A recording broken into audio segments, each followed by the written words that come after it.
Hello and welcome to the Lazy Book Club podcast, the book club for those who don't want to read or leave the house. My name is Matt Gonzalez. Je suis David Cox. And I'm Josh Matheson. So this week we're looking at chapter 11. Who stole the tarts? The trial is beginning. Yep. That's where we left off, wasn't it? We had another chapter of the Griffin and the Mock Turtle just talking nonsense with Alice, which is nice because she seems to be kind of in a group of people who actually seem to want to relate to her and talk to her as a person rather than just lecture her or tell her off. Yeah. So kind of nice that she's finally found some friends. She picked up a few new songs to pop on her Spotify. It's true. Yeah. We're going to record these. Josh has an album. If we get 5,000, I'm just making it up. If we get 5,000 requests to turn it into a record, we're going to do it. Good. Just obviously I won't do any of the late groundwork for that. Putting out there. Yeah, this is all going to be on me, isn't it? I'm going to have to make this happen. Last week, as I say, she was talking to the Griffin and the Mock Turtle. They sang a few songs. They had a few laughs. There wasn't really much in terms of storyline moving anything along. Until like the last couple of sentences when all of a sudden somebody's like, the trial's starting. Yeah. And then they're all just running off. It didn't actually say who just said like said the trial's starting. Alice is like, oh, okay, we're going. Great. It's like Lewis Carroll forgot he was writing a book. Yeah. Like, it's plot. Plot. He literally lost the plot. He was too busy writing Meatloaf songs. Yeah. I'm guessing we're going to head into some kind of law and order courtroom drama. We're going, right now. we're going full A Few Good Men right now. I mean, I'm looking forward to... You can't handle the truth. I'm looking forward to how absurd this is going to be, because normally everything you've thought is going to be like a croquet game. How ridiculous can you make it? Oh, you can make it very ridiculous with flamingos and hedgehogs and people being hoops. So I'm kind of looking forward to what absurd thing is going to happen. Is a hammerhead shark going to be a gavel? Who knows? It's going to be bizarre. A duck in a wig. Yeah, exactly. Please. Duck in a wig. Exactly that. So I'm looking forward to this chapter. One, to find out who did it, and also just to see how Lewis Carroll makes a complete debacle of this whole thing. So here we go, chapter 11. Who stole the tarts? The King and Queen of Hearts were seated on their throne when they arrived, with a great crowd assembled about them. All sorts of little birds and beasts, as well as the whole pack of cards. The knave was standing before them, in chains, with a soldier on either side of him. And near the king was the white rabbit, with a trumpet in one hand and a scroll of parchment in the other. In the very middle of the court was a table, with a large dish of tarts upon it. They looked so good that it made Alice quite hungry to look at them. I wish they'd get the trial done, she thought, and hand round the refreshments. But there seemed to be no chance of this, so she began looking about her to pass away the time. So she thought the tarts were there just as a little picnic kind of mid-term break. Well, yeah, just as... She doesn't know they were stolen. Well, yeah, she Snack probably table. didn't realise it's actually evidence. They should be in a I bag. would love that. It should be like a Exhibit A. Look, like a crocodile comes on with some gloves and a security bag. dusting for fingerprints in the icing sugar. Well, they clearly haven't stolen all of the tarts, because there's clearly some there. Yeah. I would just love the idea of the evidence being there and them going, call for exhibit A, and there's just Alice shoving them into her mouth. What? I wouldn't want to touch a baked good if I was in Wonderland. How, knowing her history of what's surely happened at every this time point she's you'd eaten a be cake, like- you'd be like, no, I'm good with how big I am right now. Thank you very much. Catering's been rubbish. So Yeah, exactly. I did enjoy the description of the man in the chains. Yeah? Just the knave. The knave. Which I didn't know what that meant. I've just looked it up. A dishonest or unscrupulous man. You knave. That's what a knave is, yeah. But also you have, in terms of the deck of cards, you have the king, the queen, and the jack is the knave. That's like a... So So it is a double nowadays meaning. We refer to it the king, queen, jack. Yes. Ace, But back then it used to be king, it was queen, the knave. The knave was like Right. the third in command, as it were. Yeah. So he's obviously used the fact that the knave is in the suit and said, oh, let's make him knave-ish. Yes. You know. Make him dishonest. Yeah. TV. Or maybe it's the case that he isn't dishonest. Maybe he didn't steal the the tarts, but because of his name, everyone's accusing him. Yeah. They could just check his poo, couldn't they? 'Cause who was that doctor? Was it Gillian McKee? What do you eat? I know. So, yeah, he is. There's a cherry in there. I know. Out of all of the people on that TV show, I feel like she's the one who needs to assess her life choices more than the person who's eating. It was always in like some random Tupperware, just like somebody's food. Yeah. You don't want to get those mixed up in the fridge. No. The Systema ones you get from. Just Locked in the freshness. Alice had never been in a court of justice before, but she had read about them in books, and she was quite pleased to find that she knew the name of nearly everything there. That's the judge, she said to herself, because of his great wig. A duck. Is it a duck? The judge, by the way, was the king. Ruined that theory. And as he wore his crown over the wig, he did not look at all comfortable, and it was certainly not becoming. And that's the jury box, thought Alice, and those 12 creatures. She was obliged to say creatures, you see, because some of them were animals and some were birds. I suppose they are the jurors. She said this last word 2 or 3 times over to herself, being rather proud of it, for she thought, and rightly too, that very few little girls of her age knew the meaning of it all. However, jurymen would have done just as well. Sexist. Yeah. How do you know that some of these birds aren't girls? Yeah. they're birds, isn't it? Well, that's sexist as well. You just assume the birds are the girls, not the animals. Cut this out. Are there any birds on the jury? Don't leave this bit in. Lads. Birds and geezers. Oh, I think you've done it. The 12 jurors were all writing very busily on slates. What are they doing? Alice whispered to the Griffin. They can't have anything to put down yet before the trial's begun. They're putting down their names? The Griffin whispered in reply, for fear that they should forget them before the end of the trial. So the jurors are worried they're going to forget their own names. Yep, apparently. So what did he do? He stole tarts. Right, okay. Who am I? Who am I? Again. That's why. Right, oh, that's okay, why cool. That's the difference. Yeah, what's my name again? Stupid things, Alice began in a loud, indignant voice. Quite right. But she stopped hastily, for the White Rabbit cried out, "Silence in court!" And the king put on his spectacles and looked anxiously around to see who was talking.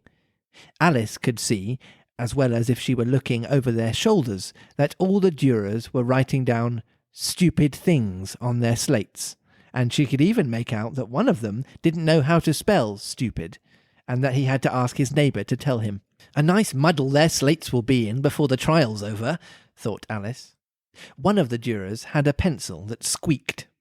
This, of course, Alice could not stand, and she went round the court and got behind him, and very soon found an opportunity of taking it away.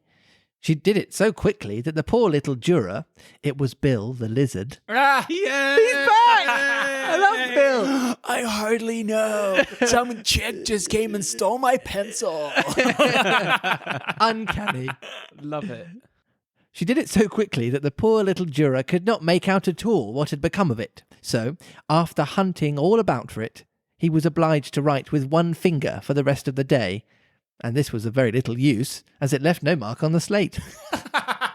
I love the way he's like, what happened to my pencil? I'll just with pretend. my finger. Yeah. Again, we've doled out an accent that just worked. We didn't know this lizard was short Stupid. of two. Yeah.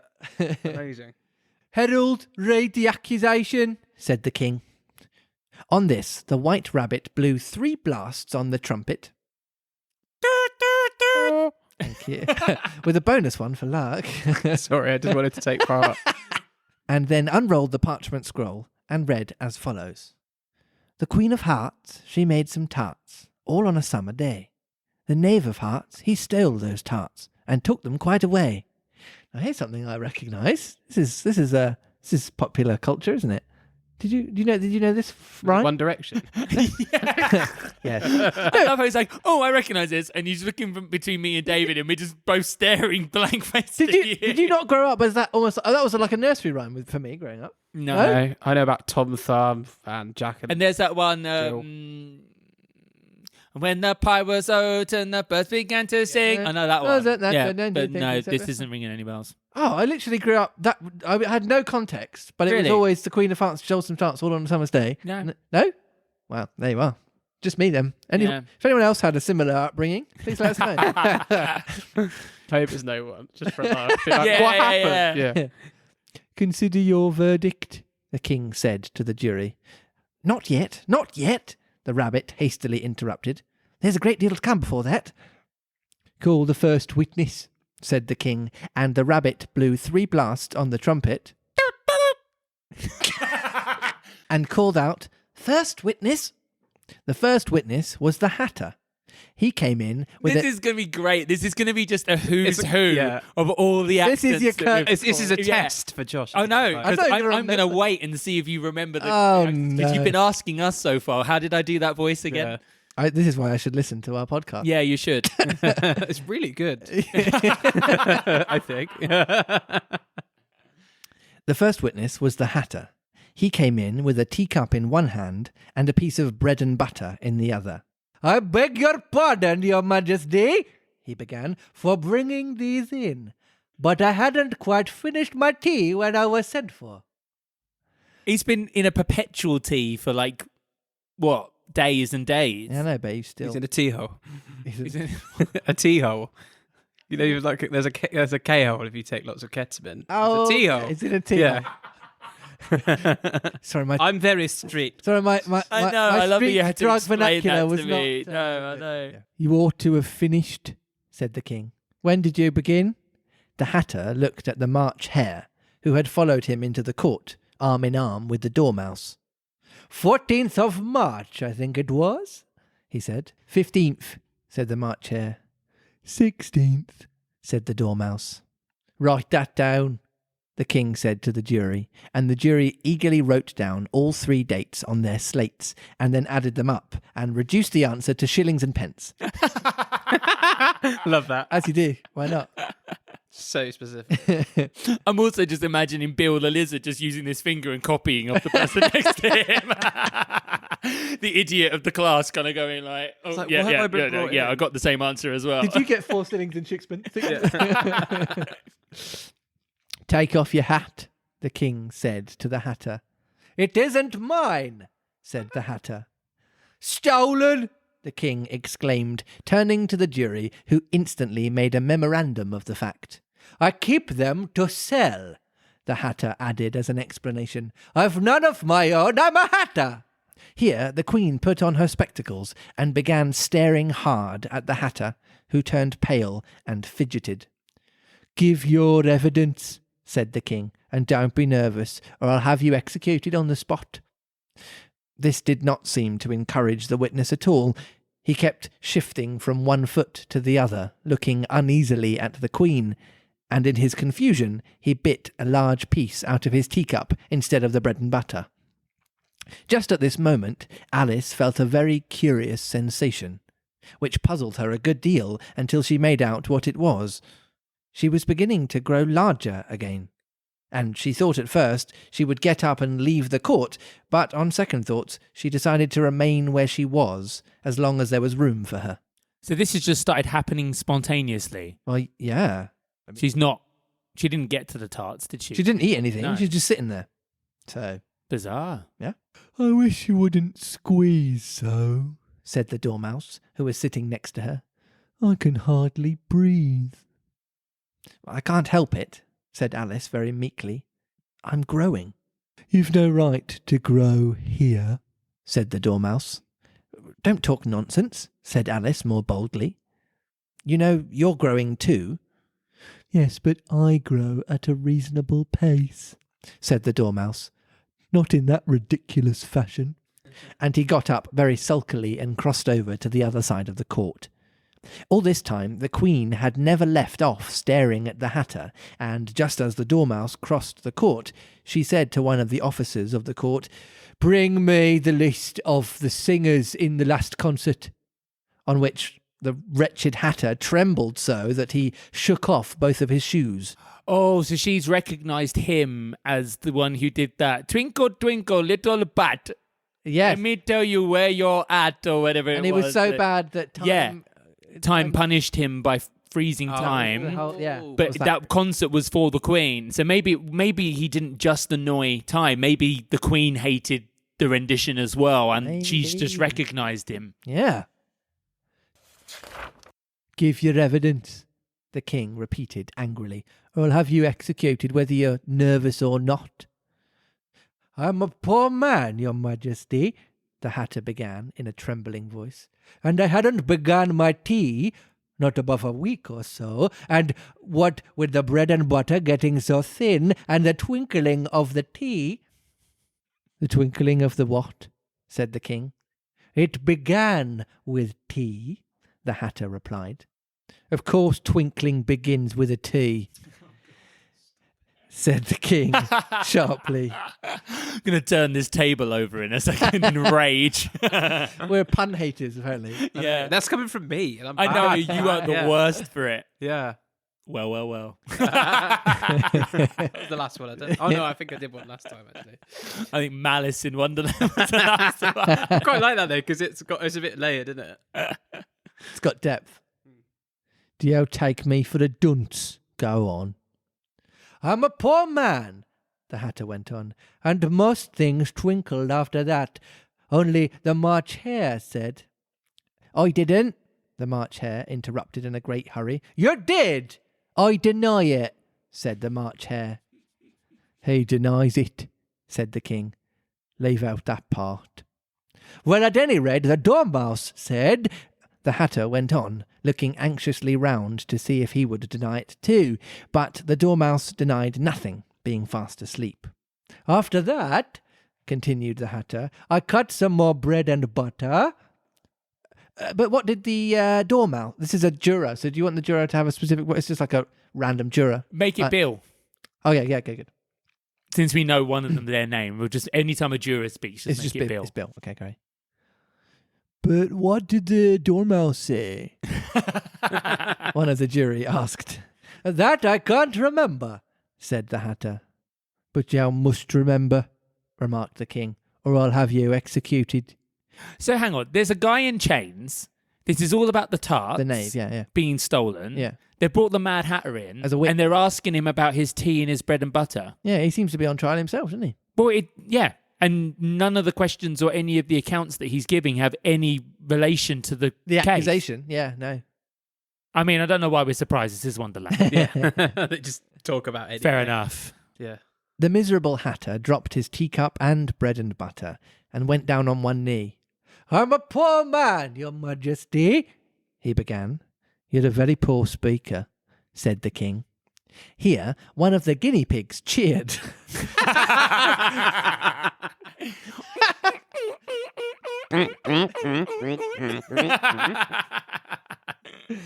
and was immediately suppressed by the officers of the court. As this is rather a hard word, I'll just explain to you how it was done. I think he's sort of making out that the readership might not understand the word suppressed. I don't like it when he But his little parentheticals. Yeah, no. when it's like the author talking directly. It's like, because if you're going to do it for that, there's plenty of other stuff you could have done it for. Yeah. Just let us... Give them more of an insight. Yeah. They had a large canvas bag, which tied up at the mouth with strings. Into this they slipped the guinea pig head first and then sat upon it. That's the noise the guinea pig made. Yeah. That was also me laughing. They've just made a guinea pig beanbag. Yes, and squished essentially. it. Yeah. Oh, that would crush it. Poor little fella. I'm glad I've seen that done, thought Alice. I've so often read in the newspapers at the end of trials, there was some attempt at applause which was immediately suppressed by the officers of the court, and I never understood what it meant till now. If that's all you know about it, you may stand down, said the king. I can go no lower, said the Hatter. I'm on the floor as it is. Then you may sit down, the king replied. Here the other guinea pig cheered and was suppressed. I love that he's remembered there were two of them. Yeah. There were two Yeah. before outside. They were holding Bill up. Yeah. Come, that finishes the guinea pigs, thought Alice. Now we shall get on better. I'd rather finish my tea, said the Hatter, with an anxious look at the Queen, who was reading the list of singers. You may go, said the King, and the Hatter hurriedly left the court without even waiting to put his shoes on. So that was completely pointless. Yep. I think it's just he just wants to bring back the characters, just as a Yeah. reminder. It's like a bit of a best of, isn't it? It's a little everyone's coming out having a bow and Yeah, it's like the mega mix. yeah, it is the mega mix. And just take his head off outside, the Queen added to one of the officers. But the Hatter was out of sight before the officer could get to the door. Call the next witness, said the King. The next witness was the Duchess. Oh no, so close. The next witness was the Duchess's cook. Oh, she's going to throw Just Tupperware everywhere. throwing pans at everybody. Am I right in thinking the Duchess's cook didn't speak? She didn't speak before. We never gave her a voice. Well, you have to start thinking of one. Oh, does she? Oh, Yeah. it is a she. Yeah. Oh, okay. She carried the pepper box in her hand, and Alice guessed who it was even before she got into the court, by the way the people near the door began sneezing all at once. Give your evidence, said the King. I think she should be a German Fraulein. Oh, yeah. Hallo, mein little guinea pigs. I don't know. Great. We might not get... Fine, that's good. I'll take that. We might not be able to get much of that in the first thing she says, which is just one word, but we'll... Yeah, it's the pork knuckle. Very good. Okay. Give me your evidence, said the King. Shan't, said the cook. Wait for it. The King looked anxiously at the White Rabbit, who said in a low voice, Your Majesty, you must cross-examine this witness. Well, if I must, I must, the King said with a melancholy air, and after folding his arms and frowning at the cook till his eyes were nearly out of sight, he said in a deep voice, What are tarts made of? Pepper, mostly, said, Don't ask her. She hasn't got a clue. said the cook. Treacle, said a sleepy voice behind her. Collar that dormouse, the Queen shrieked out. Behead that dormouse! Turn that dormouse out of court! Suppress him! Pinch him! Off with his whiskers! For some minutes the whole court was in confusion, getting the dormouse turned out, and by the time they had settled down again, the cook had disappeared. Never mind, said the King with an air of great relief. Call the next witness. And he added, in an undertone to the Queen, Really, my dear, you must cross-examine the next witness. It quite makes my forehead ache. Alice watched the White Rabbit as he fumbled over the list, feeling very curious to see what the next witness would be like, for they haven't got much evidence yet. Imagine her surprise when the White Rabbit read out, at the top of his shrill little voice, the name Alice. Bum, bum, bum. And it is a bit of a duff EastEnders ending. That's the end of the chapter. Girl. Oh, really? Yeah, That was short. I know.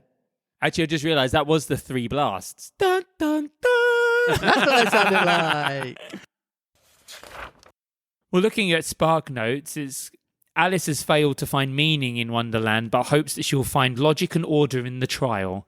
Good luck with that, Alice. I don't think there's been any logic or any order. I admire the fact that she thinks that she's going to get any sort of answer from it, to be honest. She basically sees the Wonderland court as a true court of justice, so she's comparing it to what you'd see in the real world, a judge, a juror, Even though she's the seen the accused. definition of bonkers everywhere she's gone, she still comes in here and goes, oh, this one will be a normal then. This will be a great one. Yeah. There'll be a moment of sanity. But this is what it says here, viewing the institution, i.e., the Court of Justice, as a refuge of sanity and objectivity and undeniable truth. And obviously that's just not happened at all, because no one's even necessarily presented any kind of evidence or any kind of truth. Is there any satire there for the justice system? I mean, I don't know too much about, obviously, English history is filled with injustice in terms of the king's on the blimmin', Is the judge. Yeah, he's judging. that's ridiculous. Yeah. several critics have pointed out that the concept of law itself, rather than the knave, is actually the one on trial. Right. So the absurdity of the way that court cases are conducted and how it's he said, she said. Yeah. I think, probably the whole thing of justice is blind, but it's not really the standing, the demeanor, the appearance, the economic status of the person in the box always plays a part in the sentence that they receive and the way that they are judged. And let's not forget, one of the jurors is a Californian lizard who brought a pencil writing on a slate and lost it. And rather than saying, "Can I get another pencil?" continued to write with his finger. So, yeah, again, we're not going to look at too much sort of... I mean, that might be a comment on how we conduct court cases, in the sense that regular, random, ordinary people are called into these court cases to decide someone's fate. And it's like, are you actually qualified for this position? Have you had to pass some kind of intelligence test or some kind of thing to prove that you are of sound mind? Yeah. I want to see the scene where the lizard's just at home and the letter comes through the door like, "Oh, dear Judy, I've got to fill the form and I'm going to put it back." And it's Philip ticking it, asks his wife, with his finger, not leaving any marks. Took 2 weeks. I love that you've assumed this guy is married. I don't think he can. I love keep thinking his own about. I life love together. that's I always imagine the backstory, because I know this we're seeing this very linear, but imagine these characters' worlds. I think if anyone's going to get a spin-off series, Bill, I would watch Bill's. Bill the Lizard. Yeah. Bill's just TV generally series. trying to deal with life. Yeah. Yeah, Just Bill trying to play a parking ticket, doing his tax or something return. like that. Yeah, exactly. Oh, that'd be amazing. Do I earn a pension? Oh, it's PAYE. I'm not sure. What's a dividend? Right. Well, if you have any more insight as to what you thought of the chapter or what you think this chapter might mean, then you can email us on thelazybookclub@gmail.com. Or if you want to display any knowledge about Alice's growings and shrinkings, drop us a line on Twitter @LazyBookClubPod. Seamless. Lovely. And Instagram's there as well if you're a Insta user @LazyBookClubPod. I mean, I feel like our podcast has just descended into a debacle. It's what Alice does to your brain. It's true. The trial has seeped into our mental consciousness. We are unable to form coherent sentences anymore. Yeah. Hey, Matt. Yes. Did you know that next week is the last chapter? This is the last chapter. Yeah. Wow. Yeah. What's it called? It's called Alice's Evidence. Dun, dun, dun. So we'll find out who stole the tarts. I'm scared she's going to get accused of it. I wonder if she's going to be accused of something. Yeah. Whether it's going to be anything to do with the tarts. I have a feeling that the tarts appeared in the title, appeared in the accusation, and has completely disappeared from memory. So maybe Mary Ann stole the tarts that she got mistaken for, and she's going to get taken as the wrong person. Why, Mary Ann? And Mary Ann's going, I knew it. I knew it was She's you all swimming along. in tarts. It's the geezers on the jury. Mate, I'm swimming in tarts. That sounds like a line from The In-Betweeners. It does. So if you want to hear what Alice's evidence is, and if she ends up being accused of anything, tune in for our final episode, our final chapter of this book next week.